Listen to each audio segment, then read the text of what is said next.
मी संदीप रामेश्वर घोरमोडे अकोल्यावरून आलो. मी जिल्हा परिषदला account officer म्हणून काम करतो. आणि माझी जर सांगायचं म्हणजे असं आहे की मी पाणी जरी पिलं तरी माझं वजन वाढायचं. पाणी जरी पिलं तरी माझं वजन वाढायचं. आणि मला म्हणजे जॉब असा आहे की 14 ते 12 तास कंटिन्यू बसावं लागते खुर्चीवर. मला हालता येत नाही कारण की तेवढं कामच तेवढं आहे. त्यामुळं माझ्या पायाला मुंग्या यायच्या बसल्या बसल्या, भरपूर मुंग्या यायच्या आणि वजनही भरपूर होतं.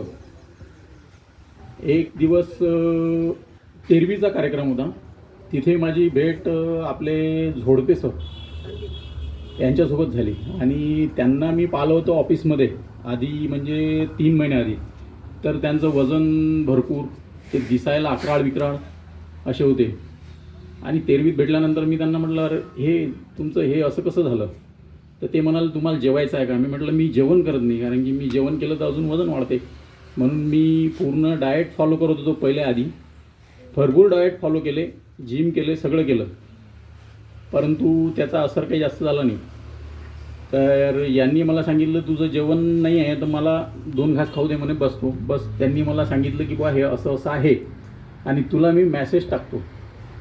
तर त्यांनी मला मॅसेज टाकला फक्त याचा की बा आपला ज्यूस कसा घ्यायचा आणि सकाळचं जेवण कसं करायचं आणि संध्याकाळचं जेवण कसं करायचं. तर मी ते घेतलं उत्साहाने, त्यांच्याकडून घेतलं. त्यांना पाहिल्यानंतर लगेच माझं मानसिक जे आहे, आपण म्हणतो विचार म्हणा किंवा मानसिक बदल झाला. बदल झाल्यानंतर मी लगेच दुसऱ्या दिवशीपासून ते फॉलो केलं. म्हणजे मी शिबिरात यायच्या आधी मी हे फॉलो करणं चालू केलं. त्याला 20 दिवस झाले, म्हणजे 20 दिवसापासून मी ते फॉलो करत आहे.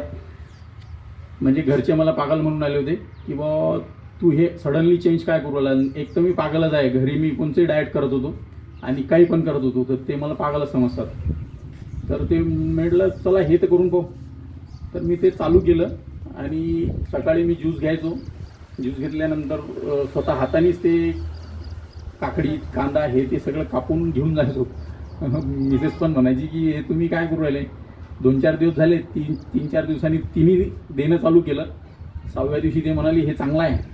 माझा स्वयंपाक वाचला म्हणे, एक टाईमचा कमी झाला म्हणे. पण ते घेणं चालू केलं. त्याच्यानंतर रात्रीचं जेवण भाकर एकच घेणे, भाजी हे जे आहे हे फॉलो केलं. तर मला 8 दिवसात जे मुंग्या यायच्या वगैरे ते कमी झालं. आणि त्या 20 दिवसात मी काही नाही केलं. पण एक दिवस त्यांनी पॉम्पलेट टाकलं झोडपे सरांनी. तर ते मला म्हणत होते, मी त्यांना काही सांगितलं नाही, काही नाही. आणि मी रविवारीसुद्धा ऑफिसला असतो, शनिवारीसुद्धा ऑफिसला असतो, म्हणजे एवढं काम आहे. तर मी त्यांना न सांगता हे शिबिराचं बुकिंग केलं आणि सुट्टी टाकून ऑफिसमध्ये कोणालाच न सांगता इकडे आलो. कारण की मी घरी जरी असलो तर सगळे जे आहेत ज्या फाईलवर साईन वगैरे करायला लागतं ते घरीसुद्धा पोचतात. मी जिथं असलो तिथं पोचतात. आता समजा इथं जर असतो तर त्यांनी मला फोन आले भरपूर, पण मी उचलले नाही. इथे तरी त्यांनी गर्दी केली असती की बाबा आम्हाला एक साईन द्या. तर ही पद्धत आहे माझी कामाची. त्यातून मी आता म्हणजे माझ्या मुंग्या वगैरे गेल्या. माझं इथे आलो, त्यानंतर मी इथे जॉईन केलं. जॉईन केल्यानंतर पहिले मॅडमनी मला सांगितलं की बाबा वजन करून पहा पहिले. तर मी त्या दिवशी वजन केलं. तर मी 91.5चा होतो. इथे मला 82 kgचं भेटलं. म्हणजे तो मला 20 दिवसात जो फरक पडला मला माहीत नाही. आणि कपडे पण बदलले. माझे कपडे खूप म्हणजे मोठे होते, आता हे छोटे दुसरे म्हणजे सेकंड जे आहेत ते घालून राहिलो मी, जुनेवाले. आता मॅडम म्हणतात की ते दान करा, तर ते मला वापस आले काय माहिती. दान करावं लागले काय. हा असा इथपर्यंत येण्याचा हा माझा भाग आहे. आणि हा सांगायचं तुम्हाला याच्यासाठी होतं की बुवा हे असं घडलं.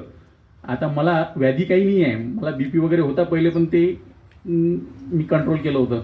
पण मला दुसरं काही व्याधी नाही आहे. आणि माझ्या आईवडिलांना खूप खूप मोठे आजार आहेत. खूप मोठे म्हणजे एक एवढा मोठा डब्बा घेऊन बसतात दोघे. सकाळी नाश्ता, दुपारी जेवण आणि संध्याकाळी जेवण हे त्या डब्यावर करतात. मला त्यांना पाहिलं की खूप वाईट वाटते. आणि त्यांची भीती मला येते की बुवा हे जर मला झालं तर मी हा डब्बा आयुष्यभर ठेवणार काय. तर मी त्यांना वारंवार सांगत असतो की तुम्ही हे जे पद्धत वापरता तर हे बरोबर नाही. तर ते मला काय म्हणतात सांगतो, म्हणजे थोडा वेळ घेतो हां. ते मला म्हणतात की बा डॉक्टरांनी जर का शुगरसाठी गोळी दिली, माझ्या वडिलांचं ना आईचं म्हणणं सांगतो हां, डॉक्टरांनी जर गोळी दिली तर मी गोळी घेतल्यावर मी जर आलूबंडी किंवा चहा पिलो तर मला शुगर वाढणार नाही. त्यांची अशी मानसिकता आहे.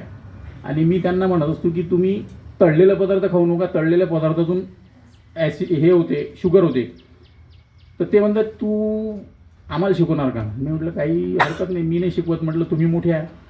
ते ऐकत नाही. आणि मी त्याच्यामुळे चिडचिड करायचो की बा यांनी ऐकलं पाहिजे, यांचं स्वास्थ्य चांगलं राहिलं पाहिजे. पण ते म्हातारे आहेत, ते जुन्या याचे आहेत आणि त्यांनी स्पष्ट सांगितलेलं आहे मला की आम्ही सुधारणार नाही, आम्ही वाकणार नाही, आम्ही बोलणार नाही. मग त्यांच्यापुढे काहीच नाही, विषय संपला. म्हणून मी त्यांना काही सांगत नाही. पण पहिल्या दिवशीपासून मी मॅडमनी म्हटलं तसं प्रार्थना करत आहे की माझे आईवडील या शिबिराला आले पाहिजे आणि त्यांच्यात फरक जाणवला पाहिजे किंवा त्यांचे विचार बदलले पाहिजे. हे जर झालं तर मला असं वाटतं की माझ्यापेक्षा मी ह्या शिबिराचं ते धन्यवाद मानीन. आणि त्यामुळे मला ते जे भीती आहे ते इथं घेऊन आली. आणि असं होऊ नये याच्यासाठी मी सर्वांनाच म्हणतो की बुवा अशी भीती आपल्याला राहिली नाही पाहिजे. इथं सर्वात महत्त्वाची गोष्ट म्हणजे हे भीती निघते. विचार जे आहेत, तुमच्या ज्या व्याधी आहेत, म्हणजे मला ज्या व्याधी झाल्या होत्या त्या विचारांना आपल्या त्या डबल होतात. तर ते विचार जे आहेत ते इथं संपून जातात. ते विचार संपले, तुमच्या व्याधी संपून जातात. हा माझा उद्देश आहे सांगायचा.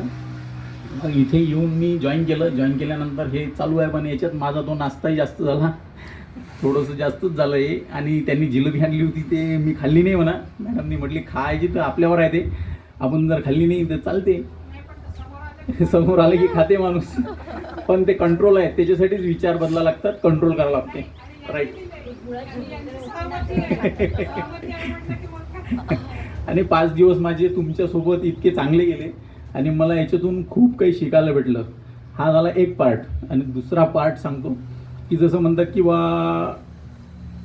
सायकलला 2 चाकं असल्याशिवाय सायकल चालत नाही. राईट.